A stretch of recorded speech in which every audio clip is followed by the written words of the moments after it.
राधे राधे दोस्तों, कैसे हो आप सब। आशा करती हूँ सब लोग ठीक होंगे और मेरे यूट्यूब चैनल में आप लोगों का स्वागत है। दोस्तों, आज की जो वीडियो है वो सोमवार व्रत के ऊपर है। ये कितने प्रकार के होते हैं? ये 3 प्रकार के होते हैं। पहला होता है साधारण सोमवार, जो प्रत्येक सोमवार को ही हम साधारण सोमवार कहते हैं। दूसरा होता है सौम्य प्रदोष, ठीक है। और तीसरा होता है 16 सोमवार। इन तीनों सोमवारों की विधि एक जैसी होती है। इनमें पूजा शिव और पार्वती की होती है, ठीक है। और कहानी अलग अलग होती है, ठीक है दोस्तों। तो आज की जो कहानी है वो साधारण सोमवार की कहानी है।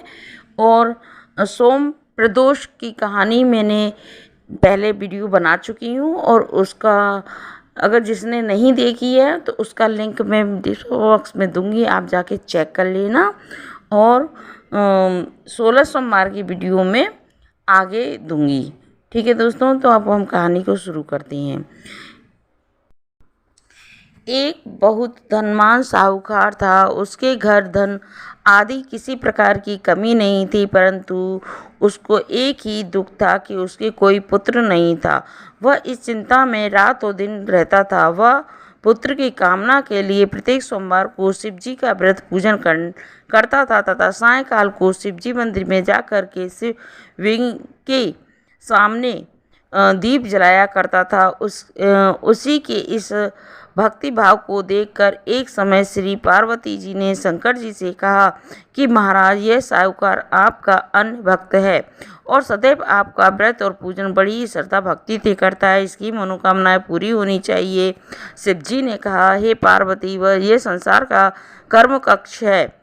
जैसे किसान खेत में जैसे बीज बोता है वैसी ही फसल काटता है, उसी तरह संसार में जो भी प्राणी जैसे कर्म करेगा वैसे ही उसको फल भोगना होगा।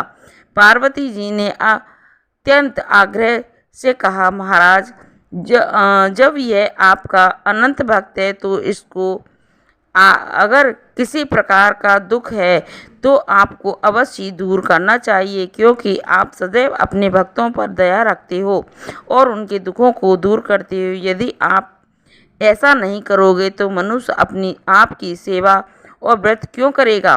पार्वती जी का ऐसा आग्रह देखकर शिवजी महाराज कहने लगे कि हे पार्वती, इसकी कोई पुत्र नहीं है। इस चिंता में यह अत्यंत दुखी रहता है। इसके भाग्य में पुत्र नहीं है और मैं इसको पुत्र की प्राप्ति का वरदान कैसे दे सकता हूँ।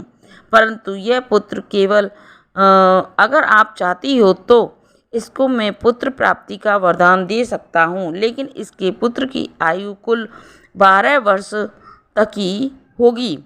उसके पश्चात वह मृत्यु को प्राप्त हो जाएगा। इससे अधिक मैं और कुछ इसके लिए नहीं कर सकता। यह सब बातें सुनकर साहूकार रहता है। इससे उसको ना कुछ प्रशंसा हुई और ना ही कोई दुख हुआ। वह पहले जैसे ही शिव महाराज का व्रत और पूजन करता रहा। कुछ काल बीत जाने पर साहूकार की स्थिति गर्भवती हुई और 10वें महीने में उसके गर्भ से अति सुंदर पुत्र की प्राप्ति हुई। साहूकार के घर में एक बहुत बड़ी खुशी मनाई गई, परंतु साहूकार ने उसकी केवल 12 वर्ष की आयु जान करके कोई अधिक प्रशंसा प्रकट नहीं की और ना ही किसी को भेद बताया।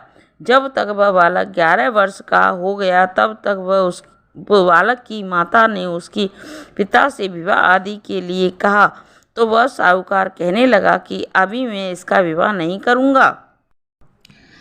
अपने पुत्र को काशी पढ़ने के लिए भेजूंगा। फिर साहूकार ने अपने साले अथवा बालकों के मामा को बुला करके बहुत सारा धन देकर कहा, तुम इस बालक को काशी में पढ़ने के लिए ले जाओ और रास्ते में जिस स्थान पर भी जाओ यज्ञ कराकर ब्राह्मणों को भोजन कराते जाना।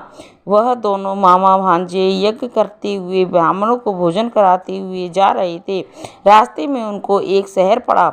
उस शहर में राजा की कन्या का विवाह था और दूसरे राजा का लड़का जो विवाह करके लिए बारात के लिए जा रहा था वह एक आंख से काना था। उसी के पिता को इस बात की बड़ी चिंता थी कि कहीं वह वर को देखकर कन्या के माता पिता विवाह में किसी प्रकार की अड़चन पैदा न करें। इस कारण जब उसने अति सुंदर सेठ के लड़के को देखा तो उसका मन विचार आ गया कि क्यों ना इसी को दरवाजे पर इस समय भेज दिया जाए, पर बनाकर चल दिया। ऐसे विचार करके वर के पिता ने उसी लड़के को और मामा से बात की तो वह राजी हो गया। फिर उस लड़के को वर के कपड़े पहनाए और घोड़ी पर चढ़ाकर दरवाजे पर ले गया और सब कार्य प्रशंसा पूर्वक हो गए। फिर वह बालक वर के पिता ने सोचा कि यदि विवाह कार्य इसी लड़के से साथ कराया जाए तो क्या बुराई है। ऐसा विचार करके लड़के और उसके मामा से कहा, यदि आप फेरों का और कन्यादान के काम को भी करा देते हैं तो आपकी बड़ी ही कृपा होगी। मैं इसके बदले में आपको बहुत कुछ धन दूंगा। तो उसकी स्वीकार कर लिया। विवाह कार्य भी बहुत ही अच्छी तरह से संपन्न हो गया। परंतु जिस समय लड़का जाने लगा तो उसी समय राजकुमारी की चुन्नी की पल्ले पर लिख दिया कि तेरा विवाह तो मेरे साथ हुआ है, परंतु जिस राजकुमार के साथ तुम्हारा भेजोगी वह एक आंख से काना होगा। मैं काशी पढ़ने जा रहा हूँ। लड़के के जाने के पश्चात राजकुमारी ने जब अपनी चुन्नी पर ऐसा लिखा हुआ पाया तो उसने राजकुमार के साथ जाने से मना कर दिया और कहा, यह मेरा पति नहीं है। मेरा विवाह तो इस लड़के के साथ नहीं हुआ है। वह तो काशी पढ़ने के लिए गया है। राजकुमारी के माता पिता ने अपनी कन्या को विदा नहीं किया और बारात वापस चली गई। उधर सेठ का लड़का और उसका मामा काशी पहुंच गए। वहां जाकर उन्होंने यज्ञ कराया और लड़के पढ़ाने में शुरू कर दिया। जब लड़के की आयु 12 वर्ष की हुई उस दिन उसके यज्ञ याचना रखा। लड़के ने अपने मामा से कहा, मामा आज मेरी तबीयत कुछ ठीक नहीं है। मामा ने कहा, अंदर जाके सो जाओ। लड़का अंदर जाकर सो गया और थोड़ी देर में ही उसके प्राण निकल गए। जब उसके मामा ने आकर देखा तो वह मृत पड़ा हुआ था तो उसका बड़ा ही दुख हुआ और उसने सोचा कि मैं अगर अभी रोहन पीटन मचा दूंगा तो यज्ञ का कार्य अधूरा रह जाएगा। अतः उसने जल्दी जल्दी यज्ञ का कार्य समाप्त करके ब्राह्मणों को जाने के बाद रोना पीटना आरंभ कर दिया। संयोगवश उसी समय शिव और पार्वती उधर से जा रहे थे। जब उन्होंने जोर जोर से रोने की आवाज़ सुनी तो पार्वती जी ने कहा, महाराज कोई दुखिया रो रहा है, उसके कष्टों को दूर करो। जब शिवजी और पार्वती उसके पास जाकर देखा तो वह एक लड़का मृत पड़ा हुआ था। पार्वती जी ने कहने लगी, महाराज यह तो उसी सेठ का लड़का है जो आपके वरदान से हुआ था। शिवजी कहने लगे, हे पार्वती, इसकी आयु इतनी ही थी सो यह भोग चुका।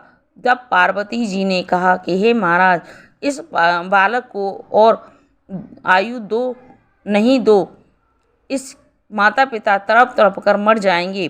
पार्वती जी के बार बार आग्रह करने पर शिवजी ने उसको जीवन दान दे दिया और शिवजी महाराज की कृपा से वह लड़का जीवित हो गया। शिवजी और पार्वती कैलाश पर चले गए। वह लड़का और मामा उसी प्रकार यज्ञ करते हुए और ब्राह्मणों को भोजन कराते हुए घर वापस की ओर चल पड़े। रास्ते में उसी शहर में आकर जहाँ उनका विवाह हुआ था वहाँ आकर उनके यज्ञ आरंभ कर दिया। उस लड़के के ससुरालों ने उसको पहचान लिया और अपने महल में ले जाकर के उसकी खातिरदारी की, साथ ही बहुत दासी और दास सहित आदर पूर्वक लड़की की जमाई को विदा किया। जब वे अपने शहर निकट आए तो मामा ने कहा, पहले घर जाकर खबर कर आता हूँ। तब उन लड़के के मामा घर पहुँचा तो लड़के के माता पिता घर की छत पर बैठे थे और यह प्राण कर रहा था कि हमारा पुत्र सकुशल लौट आया तो हम राजी खुशी नीचे आ जाएंगे, नहीं तो छत से गिरकर अपने प्राण दे देंगे। इतने में उन लड़के के मामा ने आकर से समाचार दिया कि आपका पुत्र आ गया है। तो उसको विश्वास नहीं हुआ। उसने मामा ने शपथ पूर्वक कहा कि आपका पुत्र अपनी स्त्री के साथ बहुत सारा धन लेकर आया है। तो सेठ ने आनंद के साथ उनका स्वागत किया और बड़ी प्रशंसा के साथ रहने लगे। इस प्रकार से जो कोई भी सोमवार के व्रत को धारण करता है, अतः इसकी कथा पढ़ता है और सुनाता है, उसकी समस्त मनोकामनाएं पूरी होती हैं। जय भोलेनाथ की। दोस्तों, आपको ये वीडियो कैसी लगी? अच्छी लगी हो तो लाइक करना और चैनल पर अगर पहली बार आए हुए हैं तो सब्सक्राइब कर लेना। और जो वीडियो है प्रदोष की, वो मैं इसका लिंक नीचे दूंगी, आप ज़रूर देखना। ठीक है दोस्तों, आगे की वीडियो में हम फिर मिलते हैं। राधे राधे।